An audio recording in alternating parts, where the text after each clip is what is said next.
প্রিয় দর্শক, আপনারা জানেন আজকে যে আমি আপনাদের সামনে হাজির হলাম এই যুদ্ধ পরিস্থিতি নিয়ে আমি আপনাদেরকে আজকে কিছু কথা বলবো। এবং আপনারা দেখতে পারবেন যে এই যে পরিস্থিতি, বর্তমানে যুদ্ধ পরিস্থিতি, আমি লিটন চৌধুরী লন্ডন থেকে আপনাদের সামনে হাজির হলাম।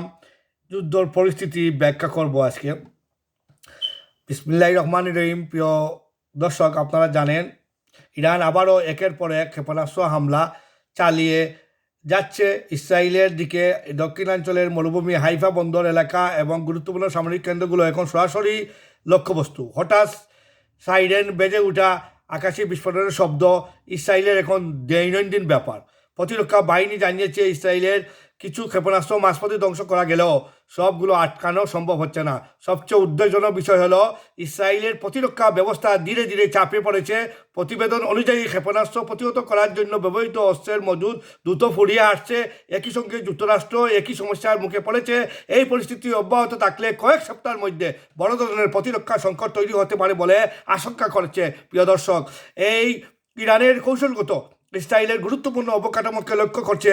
বিশেষ করে ডিমানো অঞ্চলের দিকে নজর দেওয়া হচ্ছে। বহুদিন ধরে ইসরায়েল গোপন পরমাণু কর্মসূচি চালিয়ে যাচ্ছে এই এলাকায় হামলা আশঙ্কা নতুন করে আতঙ্ক ছড়িয়ে পড়ছে।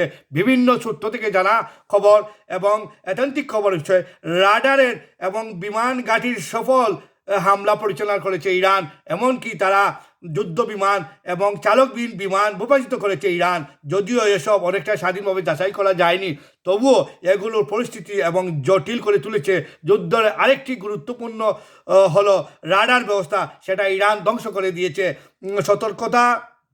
আগাম সতর্কতা ইসরায়েলের প্রতিরক্ষা ব্যবস্থা সতর্কভাবে থাকার জন্য ইসরায়েলের জনগণকে বলেছে তারা যেন কোনোভাবে তাদের রাস্তায় না বের হয়, সেই জন্য সতর্কতা সাইরন বাজে যাচ্ছে। সতর্কতা অবলম্বন করার জন্য তারা ব্যবস্থা নিয়েছে। তারা বলছে তারা যেন তাদের যে ব্যবস্থা করছে গভর্নমেন্ট বিভিন্ন কেন্দ্রে থাকার জন্য, ভিতরে তাকে বাইর না হওয়ার জন্য, বিভিন্ন যুদ্ধ চালিয়ে যাওয়ার জন্য ইরান তার সক্ষমতা দেখাচ্ছে বিশ্বকে। তারা 1 মাস যুদ্ধ চালিয়ে যাচ্ছে অলরেডি। আরও বলছে তারা যদি সময় হয় আরও বেশি যুদ্ধ করার সময়, মানে 25 মাস যুদ্ধ চালিয়ে যেতে পারবে ইরান। সেই অবস্থায় আছে তেহরানের অবস্থা। আমেরিকা পিছু হটেছে এবং আমেরিকার যুদ্ধ বিমান যে আপনারা জানেন ইব্রাহিম লিঙ্কন, সেটাকেও ভূপাতিত করেছে ইরানের যে অবস্থা। দর্শক, আপনারা জানেন ইরান তার সক্ষমতা চালিয়ে যাচ্ছে। ইরানের সক্ষমতা আপনারা জানেন দর্শক, ইরানতে তার কোনোভাব থেকেই সে কমতি নয়। প্রিয় দর্শক, আপনারা দেখছেন যে মার্কিন বাহিনী তারা মিডল ইস্টের বিভিন্ন জায়গায় আশ্রয় নিয়েছিল তারা স্থলযুদ্ধ করার জন্য, কিন্তু এটা তারা ফেল করেছে। এটা আর পারবে না। ইরানের জলসীমার দিকে শত শত মাইল দূরে সরে আছে তাদের যে অবস্থান। ইরান সব কিছুতেই সক্ষমতা দেখাচ্ছে। প্রিয় দর্শক, আপনারা জানেন IRGC,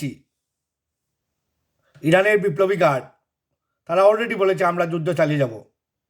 মার্কিন বিভিন্ন যুদ্ধ জাহাজকে তারা ধ্বংস করেছে। প্রিয় দর্শক, আপনারা দেখতে পাচ্ছেন এই যে অবস্থা চলতে যদি থাকে তাহলে পরিস্থিতি ভয়ানক হবে। সর্বোচ্চ পাল্লার 2000 কিলোমিটার দূরত্বের লক্ষ্যবস্তুতে আঘাত হানতে সক্ষম। অন্যদিকে তালাই ক্রুজ মিসাইলের পাল্লা প্রায় 1000 কিলোমিটার। সবচেয়ে ভয়ঙ্কর বিষয়, একটা মাঝপথে নিজের লক্ষ্য পরিবর্তন করতে পারে। মানে শত্রু যদি ভাবে এরকম আক্রমণ এড়িয়ে গেছে, তবুও শেষ মুহূর্তে সেটি ফিরে এসে আক্রমণ চালাতে পারে। এই ধরনের ক্ষেপণাস্ত্র আপনারা জানেন ইরানের আছে। ইরান বসে থেকে নেই দর্শক। ইরানের যুদ্ধ চালিয়ে যাওয়ার সক্ষমতা ইরানের আছে। ইসরায়েল এখন ইসরায়েলের গুম হারাম। ইসরায়েলের অবস্থা, প্রতিরক্ষা ব্যবস্থা পুরাপুরি ধ্বংস হয়ে গেছে। মিডিল ইস্টের সম্পূর্ণ ঘাঁটি ধ্বংস করে ফেলেছে।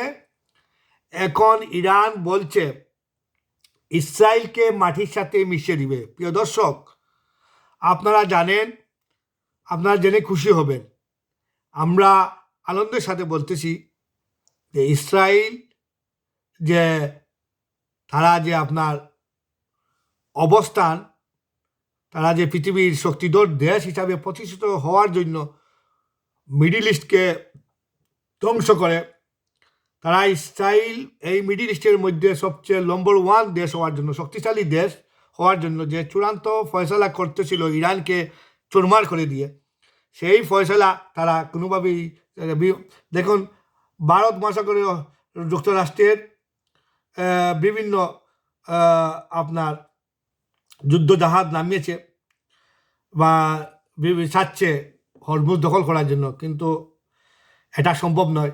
হরমুজ এর কাছাকাছি তারা আসতে পারতেছে না, আসলেই ইরান উড়িয়ে দিচ্ছে। এখন আজকে পাইলটবিহীন একটা বিমান ইসরায়েলের, এটা আপনার ভূপাতিত করেছে ইরান, দাবি করেছে, এবং আমেরিকার একটা বিমান, যুদ্ধ বিমান তারা ধ্বংস করেছে। এই মুহূর্তে আপনাদের কাছে এই খবর দর্শক, যুক্তরাষ্ট্র ইরান এখন কঠোর আঘাত করেনি, যুক্তরাষ্ট্র বলছে ইরানে এখনো কঠোর আঘাত করেনি, তারা পারমাণবিক বোমা ছাড়ার জন্য প্রস্তুত নিচ্ছে আমেরিকা। প্রিয় দর্শক, তারা ইসরায়েল এবং আমেরিকা চাচ্ছে যে পারমাণবিক বোমা এই ইরানের মধ্যে ছুড়ার জন্য, কিন্তু আমার মনে হয় ইরানও শেষ মুহূর্তে তার পারমাণবিক ক্ষমতা দেখাবে। আমরা এই দেখার অবস্থায় আছি দর্শক। আজকের মতো বিদায় নিলাম, আবারও দেখা হবে। এই দেখেন যুদ্ধজাহাজ একটা উড়িয়ে দিয়েছে। এখন ইরান আমেরিকা তারা শেষ লড়াই করবে, ইসরায়েলকে একদম ধ্বংস করে মাটির সাথে মিশিয়ে দিবে দর্শক, ইসরায়েলের অস্তিত্ব রাখবে না। আজকের মতো বিদায়, আবারও দেখা হবে। আসসালামু আলাইকুম রহমতুল্লাহি ওয়া বারাকাতুহু।